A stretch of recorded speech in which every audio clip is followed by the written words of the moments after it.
Hello and welcome to SKP shots. ధర్మశాలలో రవి తుషారం. ధర్మశాల అనగానే మనకి హిమాలయాలు కనిపిస్తూ ఉంటాయి. హిమాలయాలు అంటే మంచు ఉంటుంది, మంచు అంటే తుషారం. సూర్యుడు కూడా ఎలాగో ఉంటాడు. ఇది నైట్ మ్యాచ్ కాదు, మధ్యాహ్నం పూట మ్యాచ్ కాబట్టి అక్కడ సన్ కనిపించింది, స్నో కనిపించింది. అదేవిధంగా ఇక్కడ రవీంద్ర జడేజా బాగా ఆడాడు, తుషార్ దేశపాండే స్టార్టింగ్లో వికెట్లు అందించాడు. మిగతా వాళ్ళందరూ కాంట్రిబ్యూట్ చేశారు, సిఎస్కేకి కావాల్సిన గెలుపును అందించారు. 5 వరుస పరాజయాలు పంజాబ్ కింగ్స్కి అగేన్స్ట్గా, అండ్ ఈసారి మాత్రం లెక్కని రివర్స్ చేయగలిగారు. ఆల్ ఇంపార్టెంట్ విక్టరీ అనేది పొందగలిగారు. ఏం జరిగింది ఈ లో స్కోరింగ్ అఫేర్లో? Let's get started.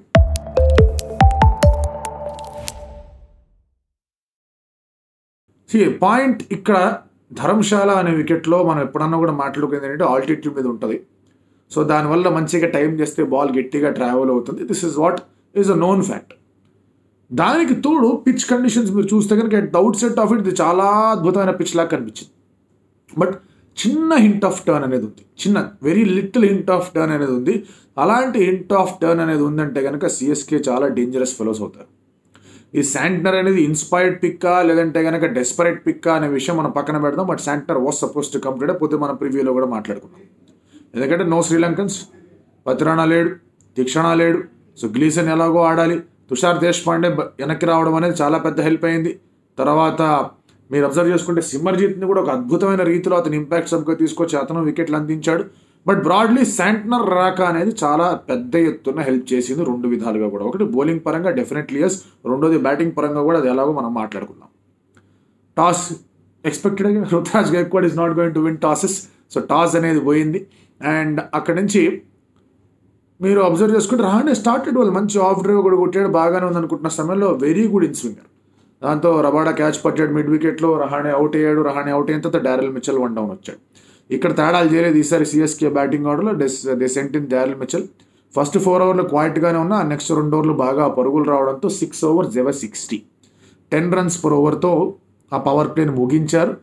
ఇద్దరు కూడా సెట్ అయ్యి they are looking to take on. 7th ఓవర్లో కూడా 9 పరుగులు అనేవి వచ్చాయి. దే వర్ 69 for 1 7 overs తర్వాత.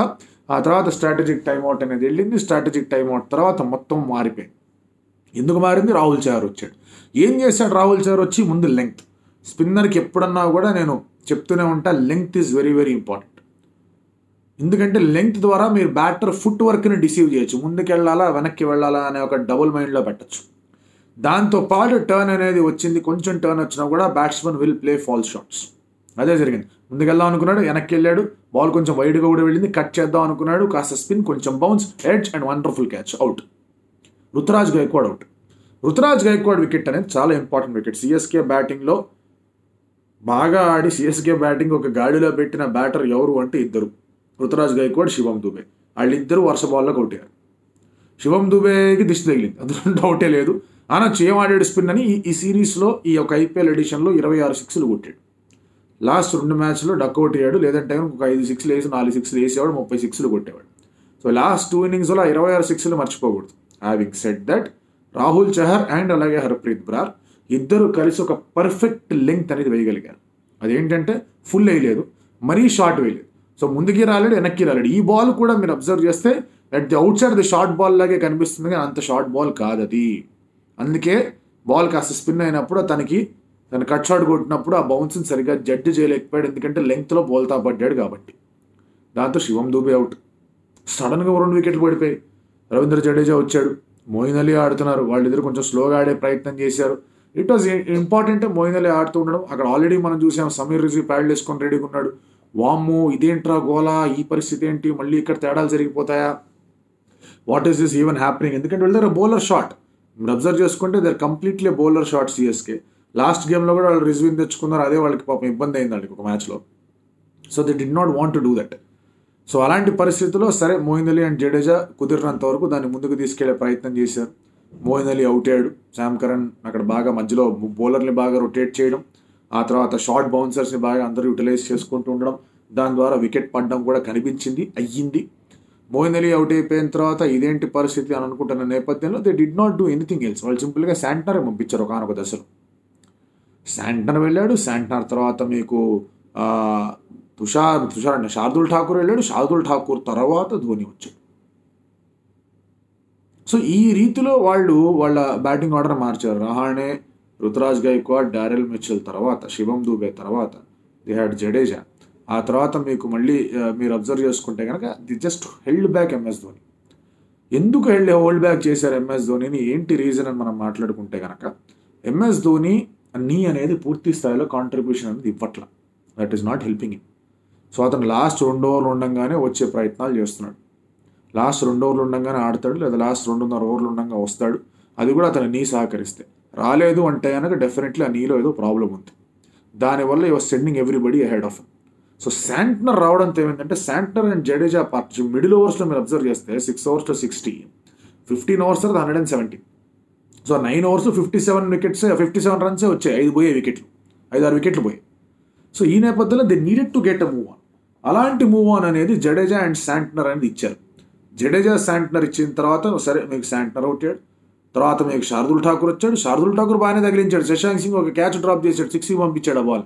శార్దుల్ రాగానే మంచి స్ట్రైట్ డ్రైవ్ 4, ఆ తర్వాత 6 హడావిడి చేస్తాడు. తర్వాత రాహుల్ చార్ ఒక ఓవర్ వేయించాడు. రాహుల్ చార్ ఒక ఓవర్లో 4 పడింది. రాహుల్ చార్ ఓవర్లో 9 రన్స్ వచ్చి ఆ తర్వాత వేసిన రాహుల్ చార్ ఓవర్లో వికెట్లు పడ్డాయి. సో ఆ తర్వాత హర్షల్ పటేల్ గేమ్. హర్షల్ పటేల్ అది అక్కడ కీలకమైన దశలో రాహుల్ చార్ ఫస్ట్లోనే స్టార్టింగ్లోనే వికెట్లు తీయడం, 3 ఓవర్లో 3 వికెట్లు తీయడం అనేది కనిపించింది. లాస్ట్ ఓవర్లో ఆఫ్ కోర్స్ అక్కడ శార్దుల్ ఠాకూర్ అలాగే జడేజా ఆడేసే ప్రయత్నం చేశారు, రన్లు కొట్టారు. హర్షల్ పటేల్ తర్వాత వేసినప్పుడు శార్దుల్ ఠాకూర్ అవుట్ అయ్యాడు. సరే ఇంక 4 బాల్లే ఉన్నాయి, ఏం చేస్తాడు ఎంఎస్ ధోని అనుకుంటే వచ్చాడు, వెళ్ళిపోయాడు. స్లోవర్ డెలివరీ, వికెట్ల మీదకి పడింది ఆ బాల్, అవుట్ అయిపోయాడు. బట్ ఇవన్నీ జరుగుతుండగా జడేజా ప్లేడ్ వెరీ గుడ్ నాక్. 40 odd రన్స్ కొట్టాడు, 160 స్ట్రైక్ రేట్తో కొట్టాడు. ఆ స్కోర్ని 160 దాటించాడు. 160 దాటించడం వాజ్ వెరీ వెరీ ఇంపార్టెంట్. దానికి కారణం ఏంటి అంటే కనుక that gives them the edge. So spinners వచ్చి వికెట్లు తీస్తే ఒక్క రకంగా ఒకసారిగా మీరు పంజాబ్ బ్యాటింగ్ మీద ప్రెషర్ పెట్టచ్చు. సిఎస్కే బాల్ ఏమైనా టర్న్ అవుతుందో నా 160, 170 అనేది కావాలి. ఈ was able to push that. దానికి జడేజా కారణం. అండ్ దాంతో అక్కడ స్కోర్ అనేది అలా ఉండింది. టార్గెట్ అనేది 168గా మారింది. పంజాబ్ ఎప్పుడైతే బ్యాటింగ్కి వచ్చారు, ఫస్ట్ ఓవర్ శాంట్నర్ వేసాడు, మాస్ ఓవర్, అది కట్టడి చేసి పడేసాడు. సెకండ్ ఓవర్ తుషార్ దేశపాండే వేసాడు, చుక్కలు చూపించాడు. తుషార్ దేశపాండే ఓవర్లో మీరు అబ్జర్వ్ చేయండి, first ball wide, second ball outside edge. MS Dhoni weight అంతా లెఫ్ట్ లెగ్ మీద ఉంది, డైవ్ చేయలేకపోయాడు, బాల్ 4కి వెళ్ళింది. నెక్స్ట్ బాల్ ఇన్సైడ్ ఎడ్జ్, ఆ తర్వాత బాల్ ఆఫ్ స్టంప్ ఎగిరేసింది. Super ball, excellent delivery. దాని తర్వాత మీరు రైలీ రూసోన్ కూడా అట్లాగే బౌల్డ్ చేసి అవుట్ అయ్యాడు. కాస్త స్వింగ్ అనేది లభించింది అండ్ అక్కడ కూడా వికెట్ అనేది పడింది. అండ్ దాంతో రైలీ రూసో అండ్ అలాగే జానీ బెస్ట్ ఎవరైతే బాగా కొట్టగలరో, మంచి స్టార్ట్లు ఇవ్వగలరో అండ్ ఎవరైతే గేమ్ని అవే తీసుకెళ్ళిపోగలరో వాళ్ళు వికెట్లు పడ్డాయి.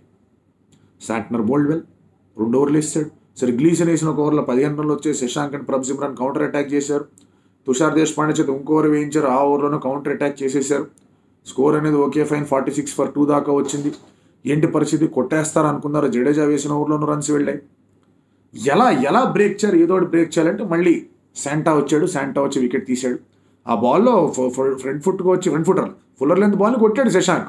ఆ తర్వాత కాస్త లెంత్ వెనక్కి వచ్చింది, గట్టి కొడదాం అనుకున్నాడు, లాంగ్ ఆన్లో క్యాచ్ గాన్. అక్కడ శశాంక్ అవుట్. ఆ నెక్స్ట్ ఓవర్లోనే మీరు చూసుకుంటే కనుక జడేజా వచ్చి అతని పని అతను చేసుకుంటూ వెళ్ళిపోయాడు. So Prabh Simran also got out. అక్కడ ఆ వికెట్ పడిపోయింది. అండ్ దెన్ వికెట్లు పడిపోతున్నాయి, ఎక్కడ కూడా వికెట్ అనేది ఆగల. శామ్ కరణ్ వచ్చాడు, సరే శామ్ కరణ్ అవుట్ అయిపోయాడు, అశుతోష్ అవుట్ అయిపోయాడు. మధ్యలో సిమర్జీత్ని తీసుకొచ్చారు, సిమర్జీత్ ఇంపాక్ట్ సబ్గా వచ్చాడు, అతను వచ్చి జితేష్ వికెట్ తీశాడు. సో వికెట్లు పడిపోతున్నాయి, ఎక్కడ వాళ్ళకి దొరకలా. Score board just kept piling. So మీరు 46 for 2 మీ పవర్ ప్లే తర్వాత అండ్ ఇమీడియట్లీ మీరు ఆ నెక్స్ట్ 2 ఓవర్లు బాగానే ఆడు. 7th and 8th ఓవర్ తిట్టి 9th and 10th ఓవర్లో 3 వికెట్లు ఎక్స్ట్రా పడ్డాయి. ఇంకా ఆ తర్వాత నెక్స్ట్ 5 ఓవర్స్లో ఇంకా కొన్ని వికెట్లు ఎక్స్ట్రా పడ్డాం అనేది చూసాం. సిమర్జీత్ వచ్చి బాగా బౌలింగ్ వేయడం, గ్లీసన్ కొన్ని రన్స్కి వెళ్ళాడు కానీ సరే ఇంకా అవుతూ ఉంటే ఎక్కడో అక్కడ ఏదో ఒక బౌలర్కి ఇబ్బంది ఉంటుంది.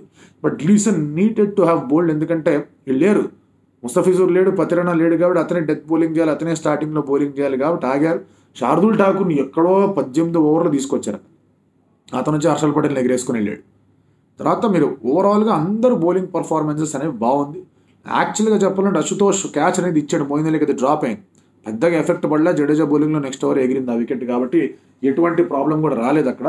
అండ్ ఇన్ ది ఎండ్ మీరు అబ్జర్వ్ చేసుకుంటే కనుక కాస్త రెసిస్టెన్స్ అనేది హర్ప్రీత్ బ్రార్ దగ్గర నుంచి, కాస్త రాహుల్ చహార్ దగ్గర నుంచి అవి కనిపించాయి.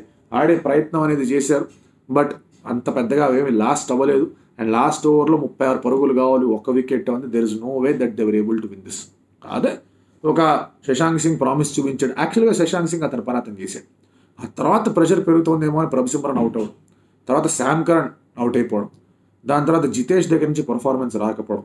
అశుతోష్ వస్తున్నప్పుడు సిమర్జిత్ బౌలింగ్ అర్థం కాల, బాల్ పైకి లేస్తుందా ఎక్కడికి వస్తుంది, ఒక బాల్ ఏమో హ్యాండిల్కి తగిలింది, ఒక బాల్ ఏమో అబ్డమెన్కి తగిలింది, ఏమాత్రం అర్థం కాలేదు వాళ్ళ మ్యాచ్లో. సో ఈ పిచ్లో కొంచెం హెల్ప్ అనేది ఆఫ్ ద పిచ్ లభించింది, సీమర్స్కి కూడా లభించింది. Tushar Deshpande could get the ball to swing also, swing కూడా అయింది, ఆ తర్వాత పడిన తర్వాత సీమై, సిమర్జిత్ బాల్ పడిన తర్వాత కాస్త సీమై. సో ఈ పిచ్ అనేది చూసేసరికి మంచి బ్యాటింగ్ వికెట్ లాగా, మంచి కొట్టే వికెట్ లాగానే కనిపించింది, నో డౌట్స్ అబౌట్ దట్. కానీ అందులో ఆ చిన్న హెల్ప్ అనేది రాహుల్ చహర్ యూటిలైజ్ చేసుకోగలిగాడు, మీరు శామ్ కరన్ యూటిలైజ్ చేసుకోగలిగాడు. Harshal Patel was beautiful today ఆ స్లోవర్ వన్స్తో, ఏం బాల్తో కొట్టించాడు అబ్బా స్లోవర్ వన్స్తో. And MS Dhoni deep inside the crease ఉంచున్నాడు కాబట్టి పర్ఫెక్ట్ స్పాట్లో పర్ఫెక్ట్ స్లోవర్ వన్ వేసాడు. కొంచెం ఫుల్ ఉన్న బాల్ ఎగిరేది, కొంచెం షార్ట్ ఉన్న బాల్ ఎగిరేది, కరెక్ట్ లెంత్లోకి పడింది కాబట్టి స్టంప్ ఎగిరింది అక్కడ. అండ్ అదే ఇక్కడ 167 డిఫెండ్ చేసుకుంటూ ఉన్న ఈ నేపథ్యంలో CSK did not put a foot wrong. Santner ఎంత అద్భుతంగా ఉపయోగపడ్డాడు బౌలింగ్లోనే, బ్యాటింగ్లో కూడా ఆ ఇంపాక్ట్ సబ్ రానివ్వకుండా. అక్కడ కనుక వికెట్ పడుంటే Rizvi would have come in, ఒక బౌలర్ షాట్ అయ్యేవాళ్ళు, కొంచెం ఇబ్బంది ఏమో అయ్యేది, సిమర్జిత్కి అవకాశం వచ్చేది కాదు. ఇంపాక్ట్ సబ్ సెలక్షన్లో కూడా ముఖేష్ వాజ్ అవైలబుల్ వాళ్ళకి. సిమర్జిత్ కోసం వెళ్ళారు, అతను ఎప్పుడో ఆడాడు, 2 ఏళ్ళు అయిపోయింది అతను ఆడి. బట్ లేదు, ఇటువంటి పిచ్ మీద బాగా ఎగిళ్ళు, మంచి పేస్ ఉంది, కాస్త బాల్ అనేది వస్తుంది, సర్ఫేస్ నుంచి హెల్ప్ లభిస్తుందని చెప్పి ఆ డెసిషన్ తీసుకున్నారు. Everything worked out for CSK. పొద్దున మనం అదే అన్నాం, ఇంపార్టెంట్ మ్యాచ్లు ఏదైనా సిఎస్కే గెలవాలంటే they are very strong team. వాళ్ళ బ్యాటింగ్ కంప్లీట్గా ఫెయిల్ అయింది. Jadeja came to the rescue. And Jadeja రెస్క్యూకి రావడం Indian World Cup point of view నుంచి చూసుకుంటే కూడా చాలా చాలా చాలా చాలా మంచి అంశం, చాలా హెల్ప్ అయ్యే అంశం అది. జడేజా అట్లా రావడం, 160 స్ట్రైక్ రేట్ తాడడం, 3 వికెట్లు తీయడం, ఫీల్డింగ్లో స్ట్రాంగ్గా ఉండడం, అండ్ రుతురాజ్ గైక్వాడ్ కాంట్రిబ్యూషన్ లేకపోయినా కూడా లోవర్ ఆర్డర్ నుంచి వెళ్ళడం, శార్దుల్ ఠాకూర్ బ్యాట్తోనూ బాల్తోనూ కాంట్రిబ్యూషన్ చేయడం, ఇది సిఎస్కేకి అన్ని విధాలుగా పనికొచ్చింది. Punjab Kings some of they lost their way. Shashank Singh wicket అనేది I feel is a turning point. ఆ వికెట్ అయిన తర్వాత ప్రభసిమరన్ సింగ్ అటాక్ చేద్దాం అనుకున్నాడు, ప్రాబబ్లీ అక్కడ శామ్ కరన్ చెప్పుండాల్సింది, 110 ఉంది, మనం చూసుకోవచ్చు, డోంట్ వరీ అని చెప్పేసి కొంచెం వర్డ్ ఆఫ్ కాషన్ ఇచ్చుంటే బాగుండేదో అనిపించింది. బట్ గుడ్ బౌలింగ్, అది లెంగ్త్ కరెక్ట్గా వేశారు, ఆ స్పిన్ చోక్ అనేది ఎక్సలెంట్గా వాడారు. పంజాబ్ ఇప్పటిదాకా వాళ్ళ దగ్గర హోప్ ఉండింది దట్ వాళ్ళు వెళ్ళగలరు ముందుకని, now they don't have the hope. వాళ్ళ రన్ రేటు లేదు, వాళ్ళ దగ్గర పాయింట్లు లేవు, అండ్ ఇక్కడ పక్కకి రావాల్సిన ఆవశ్యకత అనివార్యం అనేది అయిపోయింది ఇక్కడ ఈ యొక్క డిఫీట్తో. And well tried Punjab Kings, అందులో డౌట్ లేదు, బౌలింగ్ వాస్ టాప్ నాచ్, ప్రతి ఒక్కరు అద్భుతంగా బౌలింగ్ వేశారు. హర్షదీప్ ఇంకొంచెం డెవలప్మెంట్ కావాలి అతని దగ్గర నుంచి, స్టార్టింగ్లో బాగా వేశాడు, ఎండింగ్లో కొంచెం రన్స్కి వెళ్తున్నాడు, కాస్త ఇంకొంచెం డెవలప్మెంట్ వస్తే కనుక Indian T20 point of view నుంచి కూడా he'll be ready to go. But well done to CSK. And ఈ స్పిన్ మంత్రం, ఈ స్పిన్, ఈ తంత్రం, టాక్టిక్ అనేది వాళ్ళు మళ్ళీ యూటిలైజ్ చేసుకోవాలి. 5 వరుస విజయాలు పంజాబ్ కింగ్స్కి వచ్చిన తర్వాత సిఎస్కే ఫైనలీ ఆ కర్స్ని, ఆ ప్రధని ఆపగలిగారు. ధర్మశాలలో మళ్ళీ ఇది సరే, ప్రతిసారి మనం ఆ 2010లో మ్యాచ్ గురించి ఆల్రెడీ మీకు బ్రాడ్కాస్టర్స్ చూపించే ఉంటారు, but that was a must win game to qualify for the play offs. ఇది అంత మస్ట్ విన్ కాదు కానీ ఒక ఇంపార్టెంట్ గేమ్. సో ఇంపార్టెంట్ గేమ్లో కూడా ఇక్కడ ఆడగలిగారు. So CSK did well. ఇంకా తర్వాత వాళ్ళకి జీటీతో మ్యాచ్ ఉంది, ఒకటి ఆర్ఆర్తో ఉంది, ఐ థింక్ ఒకటి ఆర్సీబీతో ఉంది. So let's see how things go. And points table ఇంకా రసవత్తరంగా మారుతుంది, నెక్స్ట్ మ్యాచ్ ఎలా తయారవుతుంది అనేది చూడాలి. అండ్ ఇక్కడ మీకు దాదాపుగా 30 రన్ విక్టరీ రావడంతో నెట్ రన్ అనేది ఇంకా బలోపేతమైంది సిఎస్కేకి. మీరేమనుకుంటున్నారు?